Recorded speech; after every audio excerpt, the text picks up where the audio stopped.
বন্ধুরা, সবাই কেমন আছো? আজ আমি দেখাবো ডিমের তরকারি রেসিপি। তো তার জন্য সবার ফার্স্ট আমি আলু, পেঁয়াজ, কাঁচা লঙ্কা, টমেটো সবকিছুটা কেটে নিলাম। আর ডিমগুলো ভেজে রেখে দিয়ে আলুগুলো লাল লাল করে ভেজে নিলাম। আর আলুগুলো ভেজে নেওয়ার পর সেই কড়াতে পেঁয়াজ, কাঁচা লঙ্কা, টমেটো সবকিছুটা একটু ভেজে নিয়ে আগে থেকে করে রাখা মশলাটা ওর মধ্যে দিয়ে একটু নেড়ে নিলাম।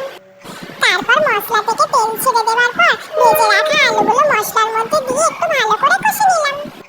তারপর আলুগুলো সিদ্ধ হওয়ার জন্য একটু জল ঢেলে দিয়ে গ্যাসটা লো করে আর চাপা দিয়ে 10 মিনিটের জন্য রেখে দিলাম। তারপর ডিমগুলো তুলে দিতে গিয়ে দেখলাম আলু এখনো সিদ্ধই হয়নি, তাই আরেকটু চাপা দিয়ে রেখে দিলাম। তারপর একটু করে নেড়ে নিচ্ছিলাম আর দেখছিলাম সিদ্ধ হয়েছে কিনা। আর দেখো বন্ধুরা, কালারটা কিন্তু কি সুন্দর এসেছে, তাই না? আর গন্ধটাও কিন্তু খুব সুন্দর লাগছিল, সেটা তবে তোমরা ভিডিওতে বুঝতে পারবে না। আর আলুগুলো দেখো খুব ভালোভাবে সিদ্ধ হয়ে গেছে, তাই আগে থেকে ভেজে রাখা ডিমগুলো কড়ার মধ্যে দিয়ে দিলাম আর একটু নেড়ে নিচ্ছিলাম। তারপর একটু ফুটে যাবার পর গ্যাসটা বন্ধ করে দিয়ে নামিয়ে নিলাম। দেখো বন্ধুরা, এই ডিমের তরকারি রেসিপি কেমন হয়েছে বলবে